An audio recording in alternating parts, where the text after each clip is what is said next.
নমস্কার, আমি অস্মিতা বিশ্বাস। আজকে আমি উন্নত মানের প্রাণী মানে কিছু মানুষ যাদের নিয়ে আমি কিছু কথা বলবো। জানি না বলাটা ঠিক হবে কিনা, কিন্তু আমার মনে হয় বলাটা দরকার।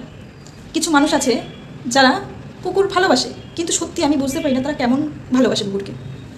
যখন কুকুরের বাচ্চাগুলো যখন ছোটো ছোটো থাকে তখন তাদের বাড়িতে নিয়ে যায়, নিয়ে গিয়ে ভালোভাবে খাওয়ায়, যত্নার্থী নেয়, সবই ঠিক আছে। কিন্তু যখন কুকুরটা বড় হয়ে যায় তখন তাকে মারধর করে বাড়ি থেকে তাড়িয়ে দেওয়া হয়। কেন? আমার প্রশ্নটা এখানেই যে কেন? যখন তুমি তার সারা জীবনের দায়িত্ব নিতে পারছো না, তাহলে তুমি তাকে বাড়িতে নিয়ে যেও না, তাকে রাস্তায় থাকতে দাও। সবাই যে কিছু পারুক, যেমন খুশি পারুক, তাকে খেতে দিক, সে মানুষ হবে, বড় হবে। কিন্তু যখন সে ছোটো থাকে তখন কুকুরের বাচ্চা কিউট হবেই, কুকুর বিড়াল সব প্রাণীর বাচ্চারা কিউট হবেই। তারপরে তুমি তাকে ভালোবাসো, পছন্দ করছো বলে বাড়িতে নিয়ে যাচ্ছ।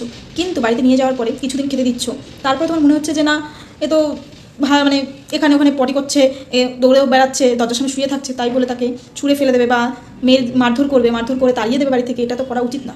তো যাই হোক, যারা এরকম করে আমি বুঝি না তাদের মানসিকতা কীরকম। বেশ কিছুদিন ধরে এই জিনিসটা খেয়াল করছি, কারণ এই সময় কুকুরের বাচ্চাগুলো, অনেক কুকুর বাচ্চা দিয়েছে, তো অনেক বড় বড় হয়েছে, মানে মিনিমাম একটা ছোটো থেকে একটু বড় হয়েছে, হয়তো ওরা খেতে শিখেছে, চলছে, ঘুরে বেড়াচ্ছে, মায়ের সাথে আছে। হয়তো আপনারা যদি নিয়ে না যান তো ওরা খেতে পারবে, ওদের মারা ওকে ঠিক খাওয়াবে। আর আশেপাশে কেউ হোক যাদের ওদের প্রতি একটু ভালোবাসা আছে তারা ওদের খেতে দেবে। কিন্তু তা বলে এটা না যে হুট করে একটা বাচ্চাকে তুললাম, বাড়ি নিয়ে চলে গেলাম, তারপরে বড় হবে যখন বাচ্চাটা তখন তাকে মারধর করে আবার বাড়ি থেকে বের করে দেবো। ওরা নিজের ইচ্ছা যেতে চায় না আপনাদের সাথে, আপনারা নিয়ে যান, ভালোবাসা, তাই ওরা যায়। তারপরে ওদের যতই মেরে ধরে তাড়িয়ে দেন না, আপনারা দেখবেন আপনাদের বাড়িতেই ও বকিয়ে বসে আছে। তাই দয়া করে যদি সারা জীবনের জন্য দায়িত্ব না নিতে পারেন তো ওই কিছু দিনের জন্য দায়িত্ব দেখাবেন না। তাতে পরবর্তীকালে যখন ওরা রাস্তায় আবার ফিরে আসে তখন ওদের অনেক প্রবলেম হয়, যেরকম ওরা না খেতে পায় না কারো কাছ থেকে, মানে অন্য কুকুর যখন কাউকে খেতে দেওয়া হয়, অন্য কুকুররা খেয়ে নেয়, ওরা খেতে পারে না, ওদের পক্ষে অন্য কুকুররা খেতে দেয় না, তখন ওরা খেতে পায় না, মারা যায়।